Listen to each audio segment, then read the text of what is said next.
Gentlemen, we're here initiating a podcast called Stories of Service, sponsored by the Secretary of State of New Hampshire. It's the launch of a good program, we hope. And I'd like to introduce Neil Levesque, who's our guest, who's chairman, president of the St. Anselm College of Institute of Politics, is the firm. It is a big mouthful. It's a big mouthful. And I just call it the Institute, but we want to make sure that we know what we're talking about. And of course, we have the Secretary of State of New Hampshire. And it's interesting to talk to you two gentlemen because you guys are the focus and the focal point of what I think New Hampshire has become most known for. And that's not just the politics, but the first of the nation primary. And you know, we have Vermont that has their maple syrup, we do too. We have a lot ourselves, but that's what they're famous for. Maine is the Rocky Coast and the lighthouses. We have lighthouses, but nobody else has the first of the nation presidential primary. We've had that for over 100 years. And you two people, I think, are probably the main focus in your general areas of the cutting edge of what this tradition has been. And so, Dave, of course, as Secretary of State, you are the chief election official in New Hampshire anyway, but of course you get into the national spotlight a lot when presidential primaries come around. And I'd like to ask both of you as we start, take the temperature of the primaries, good health or bad health. We survived a very tumultuous time this last time because of the political situation. The Democratic Party formally withdrew, but our local New Hampshire Democrats stepped up to the plate, launched a write-in, kept it viable on the Democratic Party side, and they deserve a lot of credit for taking that laying down. They stood up and they kept their end of the bargain, so to speak. So I'll start with you, Dave. You're the chief election official. You're the man who sets the date. And what's your perspective? Well, primaries are a big part of our culture, and we've had a lot of practice, especially in the presidential primary arena. We set the standard and we set the stage for all of the events that follow what occurs here. But it's something that we have to work to keep. Other states see the attention that we get. They see all of the candidates coming through New Hampshire campaigning very intimately with the voters here, and other states would love to have that same opportunity. But more importantly, the political parties are also focused on who the nominee is going to be. And in the past, they have not been able to control the New Hampshire voters. The parties like to determine who their nominee will be going into the general election. But a candidate running in New Hampshire in the first primary event can certainly upset the apple cart. And that has happened a number of times in the past.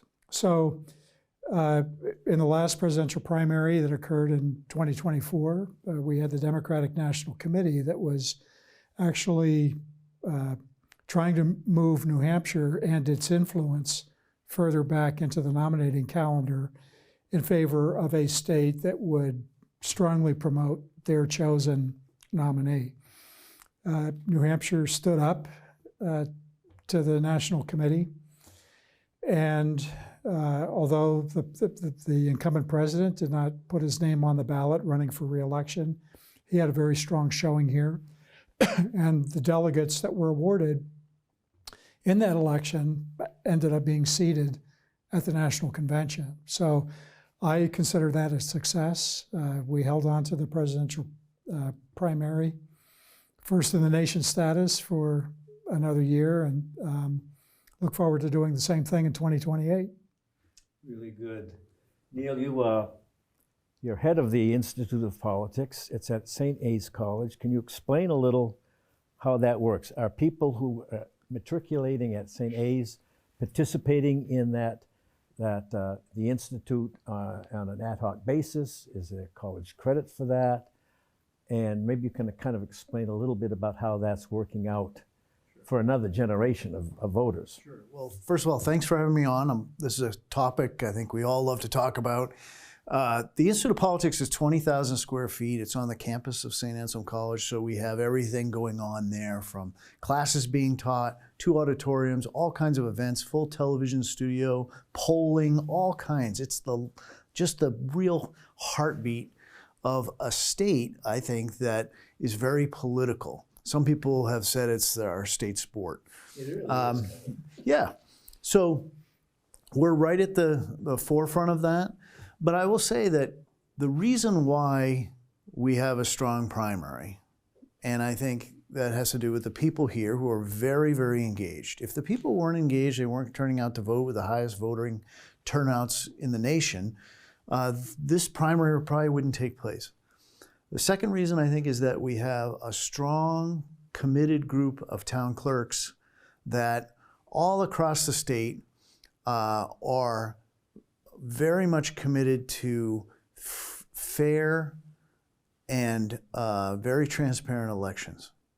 And that is because the Secretary of State in New Hampshire has led these town clerks in a way and has led this process where people know that when they come here, they're going to get a fair shake. It's not a rigged system. It's very transparent. Some people say it's old school. That's fine. But it's very, very fair, and people on the left or the right or the center or wherever, they feel that when they put their name on the ballot, that they're having every opportunity to do so and do so in a fair way. And that is critical as we move forward. I think that this primary right now is alive and well. And I think that because party bosses, despite the fact that party and party bosses have always wanted to control the system, candidates are going to come here on both sides of the aisle because they want to compete. And I don't want to look backwards too much. I think that if we had a New Hampshire primary on the Democratic side where there was some competition amongst candidates and people got to really kick the tires of candidates and see them up close, the Democrats might have had a different opportunity to choose their nominee, and they didn't. So we know what's happened since then. That's history. But I think moving forward, it's going to be alive and well, and that has to do with a lot of people in the state who are really committed to free and fair elections.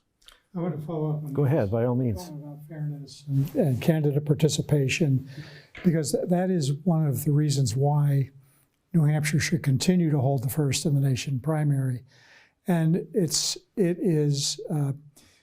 we create an opportunity here for a candidate who does not have a lot of financial resources or really high name recognition to be able to sign up in a very easy way, maybe even trying to exercise that 4th grade dream to grow up and be president of the United States.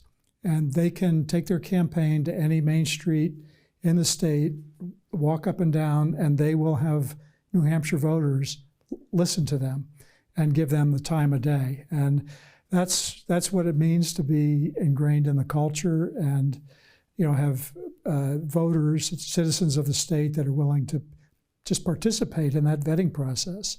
That makes it critically important. So we actually create a climate here where it's easier for candidates to run in New Hampshire than it is even in their own state, where they might otherwise come from. And then beyond that,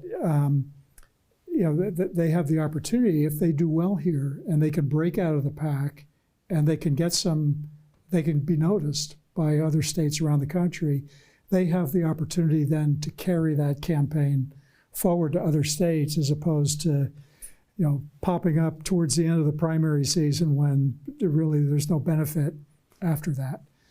And that's one of the main reasons why New Hampshire should continue to maintain its status and why we should continue to fight for it. And even though a lot of people try to place bets almost on politics, you really can't place a bet on New Hampshire. New Hampshire voters will decide on their own. They ask questions and then they ask the follow-up questions, which is good for democracy. Isn't it great in this time and place, with all the social media and all the hype and all the partisanship, that candidates can come to a state and actually be questioned by voters and get a follow-up question. And so the machine-style politician isn't necessarily the one that's going to win. They have to prove themselves as well. So this all comes together in this perfectly small state where you can get around, you can move around. It's very diverse. We have a lot of diverse people and a lot of different diverse backgrounds, and a lot of opportunity for candidates to go out and prove it and earn it. And so I think that moving forward, again, that's the perfect reason for this to take place. Some people would say, well, this is old-fashioned. Well, you know, democracy is pretty young here in America, and, you know, we're going to continue to do this process. Candidates have, in the past, have said, well, I'm going to ignore that state of New Hampshire. I'm going to go somewhere else. I don't know who they are. I've forgotten who they are, but, you know, they get forgotten by history. But candidates that come here and take it seriously usually will do well. And it's a good thing that you mentioned that, because this is the high ground. New Hampshire takes the high ground. Usually the conflict comes when there are special interests outside of our state who don't want the voters to make a choice. They don't. That's why we get you know, a lot of problems over the years when political machines of either party will try to set the table, and they may feel they have a better place in the state of Florida, for instance, or the state of Maine, or some other state. And we've had to fight that. And it's always because we've kind of taken the high ground. And it's interesting, Dave, I know you have one of the big chores is setting the date of the primary, because there has been a lot of competition in the past for other states to want to get the jump on us. So is there a method to your prognostication on when the best time to set that date comes? Well, we have a state law, number one, that was sponsored by Jim Spillane 50 years ago. We're coming up on the 50th anniversary of that event. And that law said that New Hampshire shall hold its presidential primary at least 7 days before any similar event. So that gives the Secretary of State the authority and the flexibility to determine when that date is going to be. It's kind of an art and a science. Obviously, our ability to conduct an election is quick and easy. I mean, we're very, very nimble. As long as we meet all the statutory requirements of an election, we can pull one off in short order. Other states are cumbersome in the logistics and the planning and the approval process for holding a primary. And so that gives us an advantage. We have the ability to wait until we are comfortable that the other states that might have an interest in jumping ahead of us have set their dates, and then we can respond accordingly. You know, I've been looking at some old footage from prior campaigns, the 80s and before, and it seemed that there, in the past, has been a lot of energy from out-of-state candidates coming in and having huge rallies, and their presence was so competitive. And I'm wondering, and I want to ask you both, is the social media climate and culture now, where everything is so momentous immediately from day to day to day to day, you see, and not necessarily endangering the first in the nation primary, but the tone of the first in the nation primary. You go back to '88, and you had all these candidates in the state all the time debating. We had Bush, we had Dole, we even had Rush Limbaugh fly in, Yeah. and we had these huge rallies in the front of the state. Are you seeing a change in the nature of the campaigning and the culture? Not necessarily our first in the nation, but just how the campaigns are changing. Well, things always change, right? And so if we were in 1960, I think Richard Nixon and John F. Kennedy and their televised debates, you know, people would say things have changed so much. Yeah. So things Black do and white change. TV. Sometimes, right, sometimes for the better, sometimes for the worse.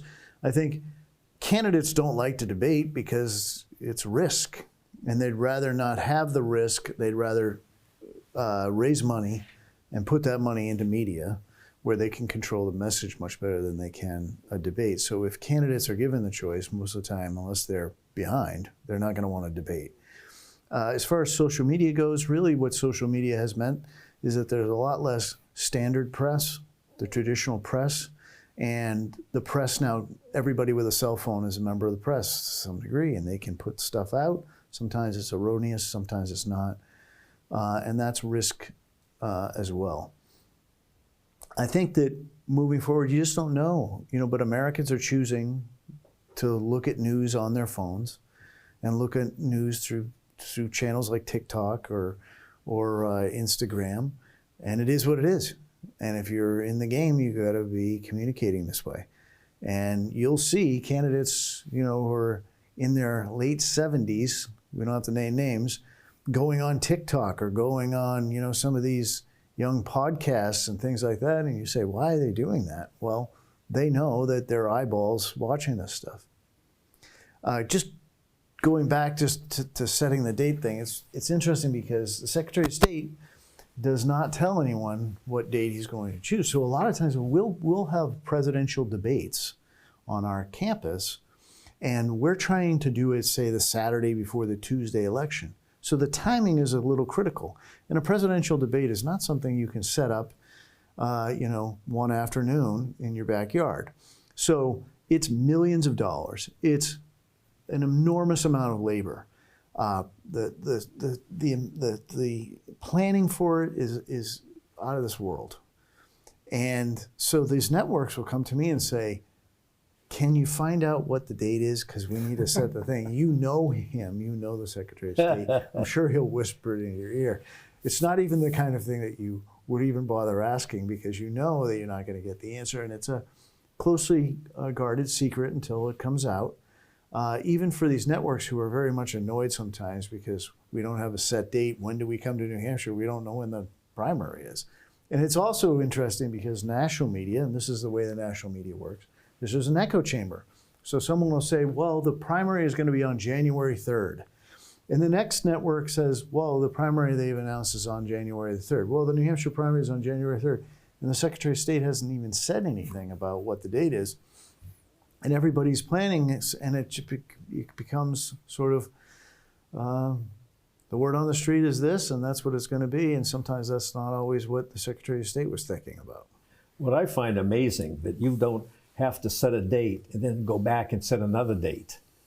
You're able to, with confidence, stand up and be confident about it. Do you ever have to worry about that at all, Dave? Well, of course, you have to worry about that, but it is also good for everybody if you can be decisive and accurate, and that's where the art comes in. You don't want to pull the trigger too quick. I know when I'm determining the date, I don't even tell my staff. I know. It's all really. It's all right there. Well, we could always be bribed, but you can't, right? And that goes to that credibility. And we were talking earlier about being old-fashioned.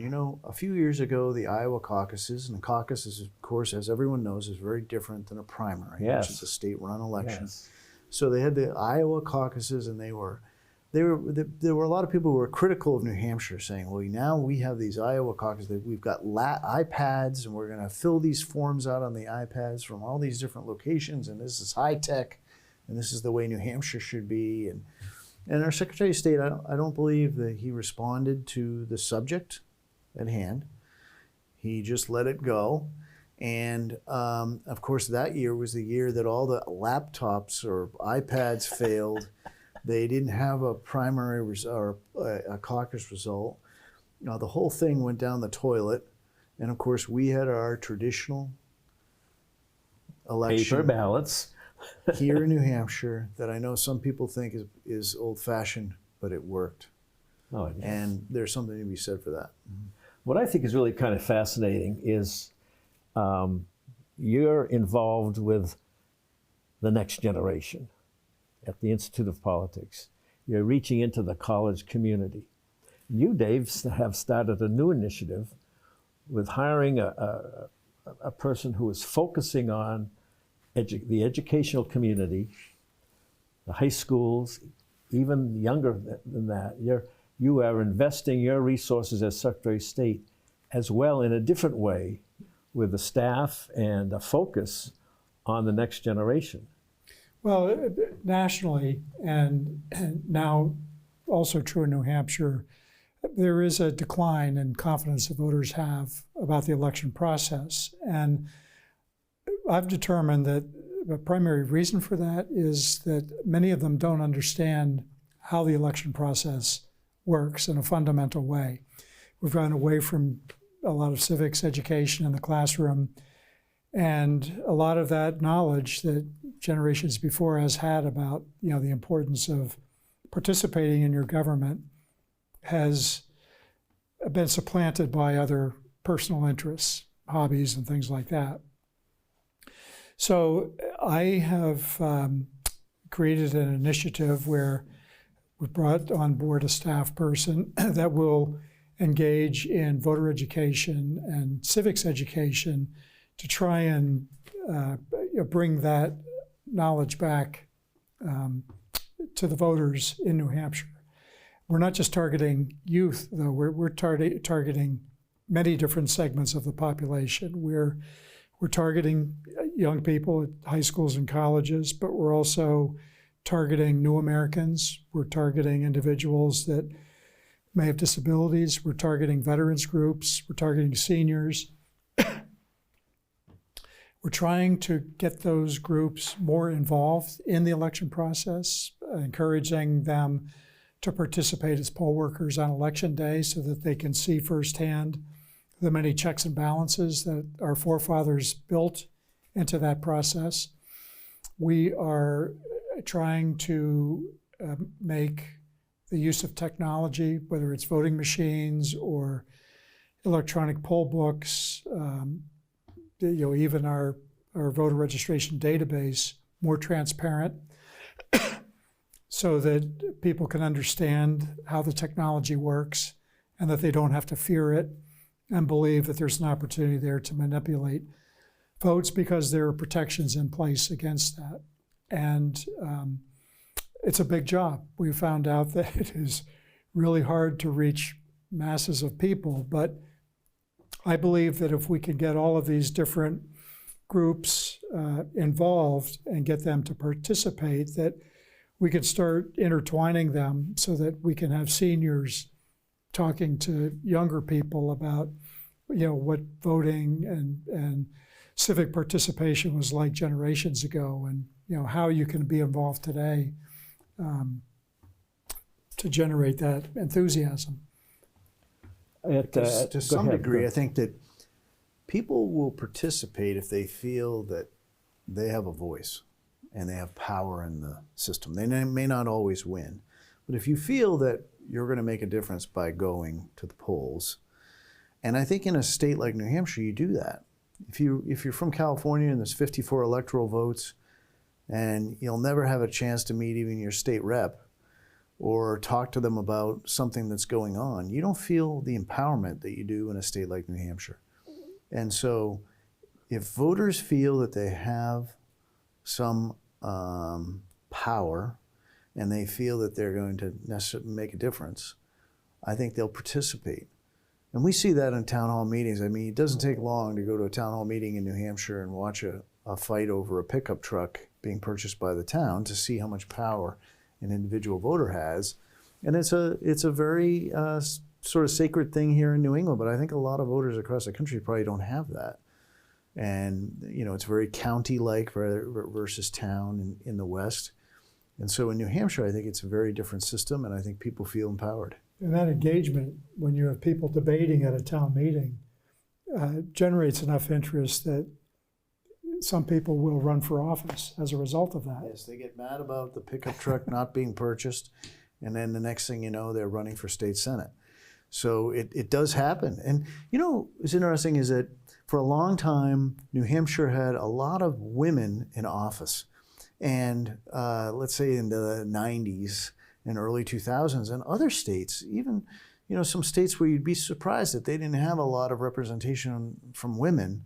In states like Massachusetts didn't have anyone. And New Hampshire, we had an all-female delegation and governor. Absolutely. And you say, well, why is that in a state like New Hampshire? Well, part of it is that people feel empowered here and they get involved. And if you take some major figures in New Hampshire, a lot of them got involved very at the ground level, running for a school board seat or running in their town and then running for state representative. And our big legislature is it's so wonderful because, so few people in New Hampshire get represented by, you can go and talk to your representative essentially. And what that does is, if you want to use a sports analogy, it's a farm team. And people start getting more and more involved, and then they go up the level. And it's not a party boss's thing as it is in so many other locations. It's really kind of in our DNA. If you look at old pictures of the legislature back in the 50s, you see a lot of women in there. And then when the teenagers got the right to vote, you saw a big influx of young people in the legislature. So you're absolutely right. It's a great incubator. Speaking of young people, now you're a fellow who, I remember we're starting to have like 50-year anniversaries of the Vietnam War when they were closing down the campuses back in the 70s. And of course, it's a different time now, but you have your fingers on the pulse of young people at St. A's and in the Institute. Evaluate the young people that are getting into your program, and how do you take the temperature of their demeanor and their approach to government? Well, I speak to a lot of over 55 audiences. I'll leave it since I'm 55, I'll say over 55 audiences. You can fill in the gaps. And I will say this, and I usually get just mouths open, which is this next generation is very civically engaged. They're wonderful. They are great Americans, devoted Americans. I have some of the most motivated students you could possibly imagine. They're serious, they're smart, they think about things in a good way, and very engaged in politics. And that surprises people because you always hear these sort of negative things about the next generation. And nothing has surprised me more in this role that I have working with students in a political level, a civic level, than that fact. They are really up-and-comers, and they don't wait their turn. So they move very quickly, and many of them are engaged with many of the higher elected officials that we know of and that are making the newspapers or on television every day. And that's because they're not waiting their turn, and they're moving through the system, and it's real hope, I think, for the country. And it's on both sides. And we have an equal mix of students who are more right or more left, and they get along great. They civically engage with each other. They have great, healthy dialogues. So I'm looking forward to the future. I may not get there with them, but looking forward to it. That's encouraging. Of course, this Institute of Politics has really had a big impact, certainly on the whole process, and. You host breakfasts of candidates, and the kids, I assume, get very involved with holding candidates to the mat on certain issues. How have you seen that go back and forth? Well, they present some tough questions that candidates are not afraid of candidates, and because sometimes it can be a little daunting. You stand up and you ask a U.S. senator a question, and you get the glare back. They didn't like that question. Our students are not that way, and I think it's not just our students either. I think New Hampshire students in general, we have a lot of students from Dartmouth and UNH, definitely New England College that are very engaged. They come down to events that we're holding. And our institute is on the campus of St. Anselm College, but it's really an institute for New Hampshire. And the amount of people who come from all over the state to participate and engage in politics or hear an author, it's very vibrant. And it's a great thing, because nowadays I think a lot of people are just looking at their smartphones, or they're not engaged necessarily with their community. And I think particularly post-COVID, people don't go out. They don't go and hear a speaker. They're more socially more at home, and I don't think that that's necessarily good. And so the Institute really, our events are free and open to the public, and people take advantage of it. Dave, you have a tough job in a lot of ways because you have to count votes after an election. You have to hold townspeople accountable in the sense of they have to be educated constantly on the changing of the laws. And you have recounts, more recounts than any other states for a lot of reasons. And you've got to get ballots printed so they can go overseas in time before an election. And these are the challenges you have today, and you meet them extraordinarily well. I don't know how you do it. I don't know how your predecessors did it. It's just so many moving parts. What are your challenges ahead? What do you, looking down the road, you've got a full plate. What are the challenges you're seeing ahead? Well, the mechanics of elections, the printing of ballots, are all things that you can control. There are companies that do it. You have to, who the candidates are, what the layout's going to be, and it's work. But you have to do a lot of proofing, and you get that part of it done. But what people have to realize is that conducting an election is a very human event. It requires thousands of citizens of New Hampshire volunteering their time to fill the functions that are necessary at the local level to be able to run a polling place. And so in New Hampshire, this is kind of unique around the country, not so much in New England, but in New Hampshire, we elect all of our local election officials, the moderator, the clerk, the supervisors of the checklist, the selectmen. And those individuals have statutory responsibilities on election day and in close proximity to it. And then in addition to that, depending on the population of a town, those elected officials may need to appoint assistants to help them do their jobs. And then outside of that, you always need additional people to help direct parking in the parking lot, act as greeters for voters coming into the polling place, and helping to instruct them where to go. That requires a significant amount of training, and that is an ongoing job in my office, where we are constantly updating those election officials that are new on what their role is. For the more experienced veterans, we're always updating them on the law changes, how the statute changes are going to impact the way they conduct their business in a polling place, and that training is ongoing.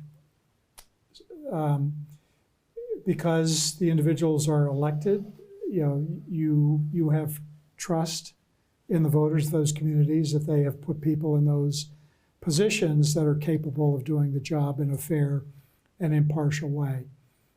Sometimes they don't always get it right, and there's the ability to make changes, but overall, the system works really, really well. But when you have so many people helping to conduct an election, there is a variable for human error.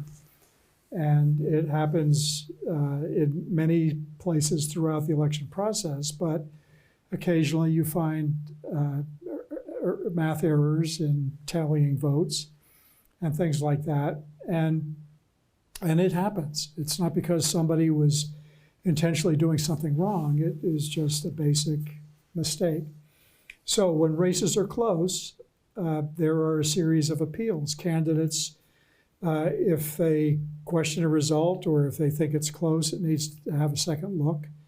We have a tremendous ability to conduct recounts in the state. And when we do a recount, it is a very public event. There are a lot of observers' eyes, a lot of scrutiny of the ballots that are being counted. Each ballot is counted by hand in front of the observers so that those individuals can actually see how the marks on the ballot are being interpreted.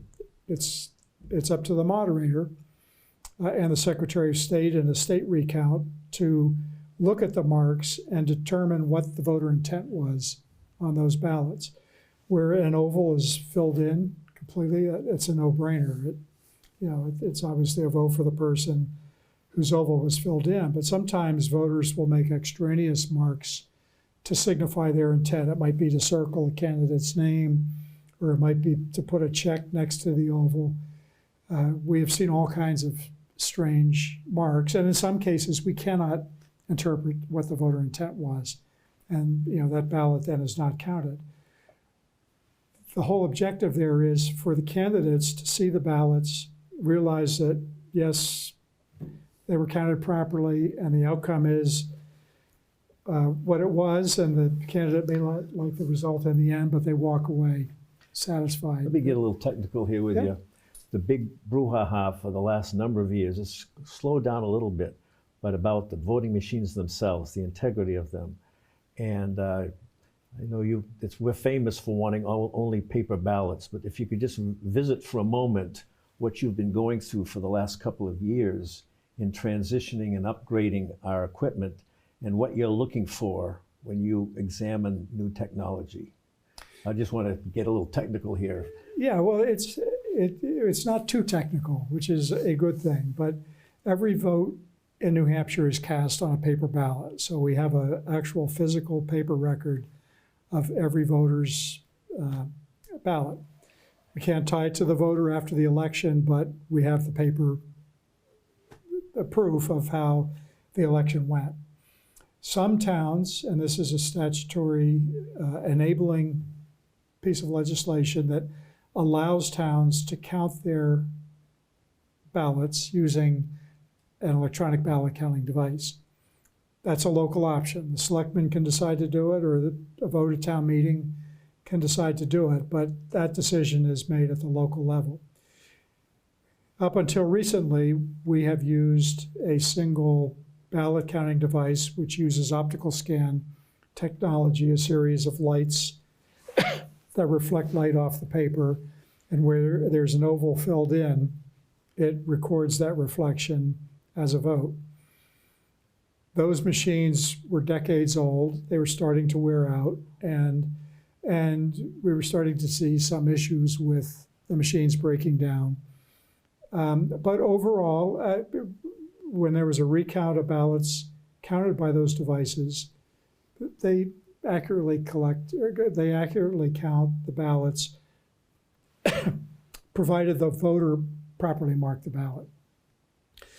Those devices are being phased now in favor of 2 devices approved by the State Ballot Law Commission that use digital scan technology.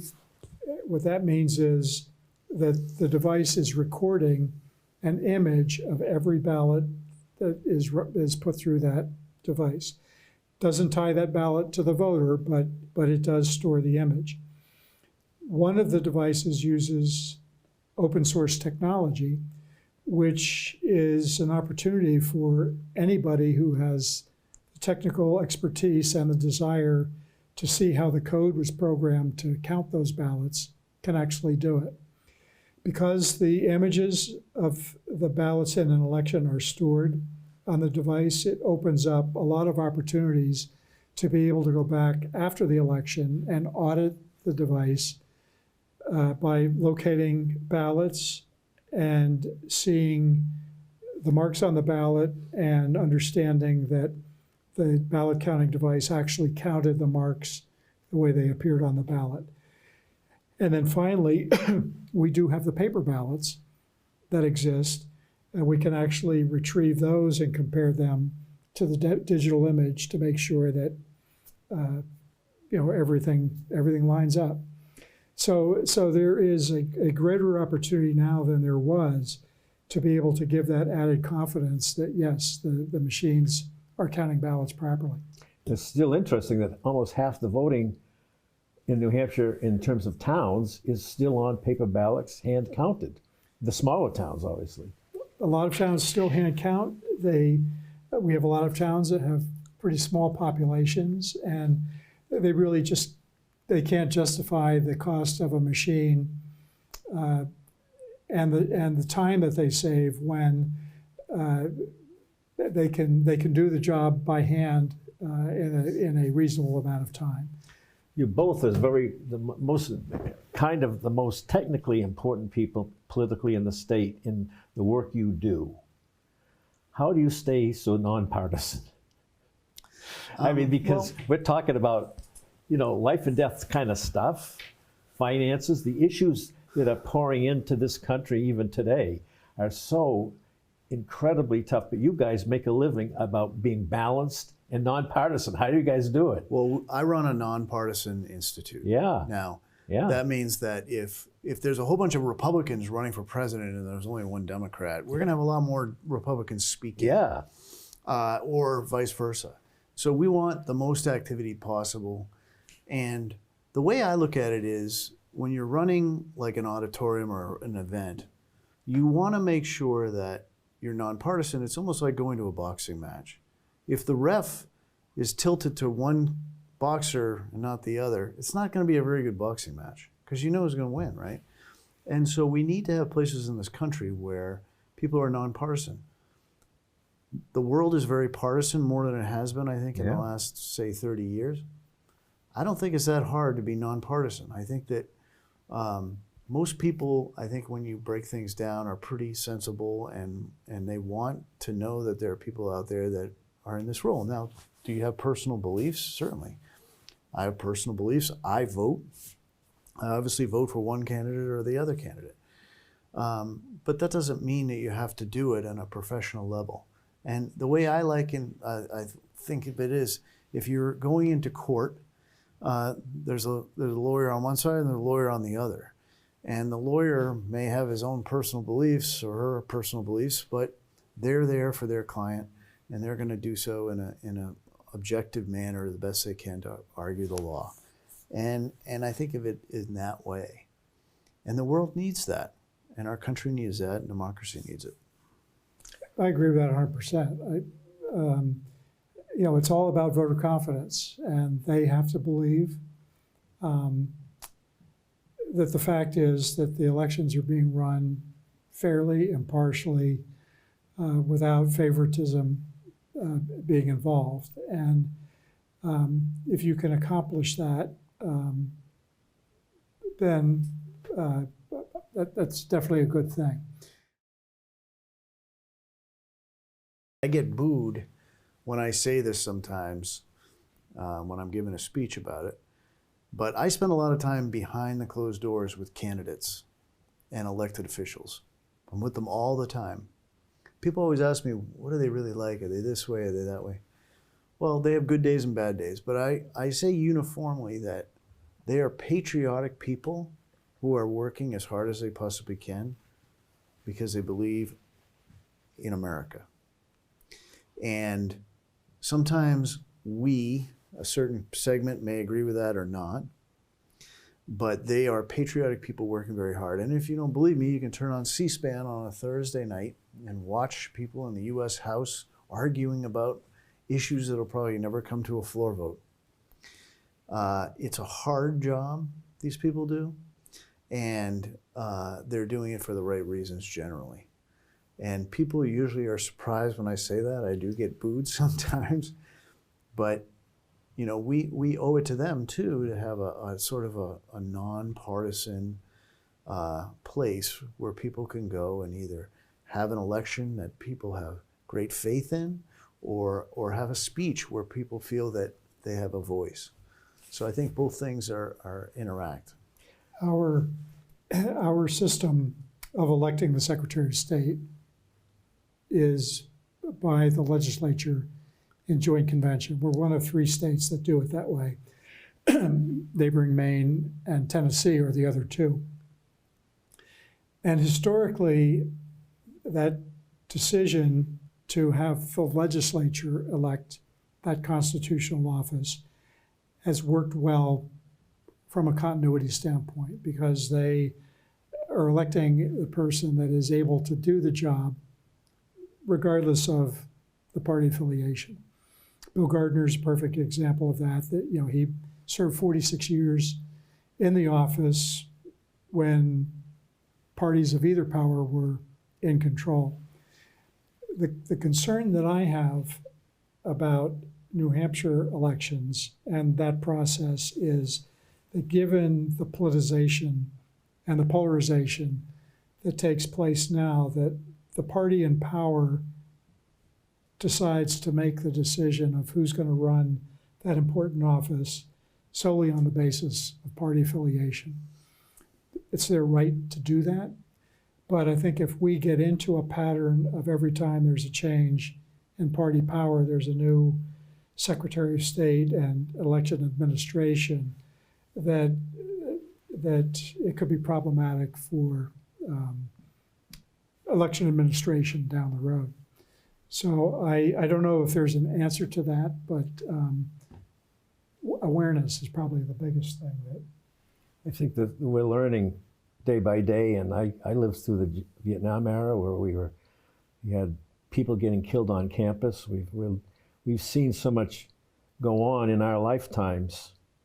We're all of a certain age, let's face it, at least in this room.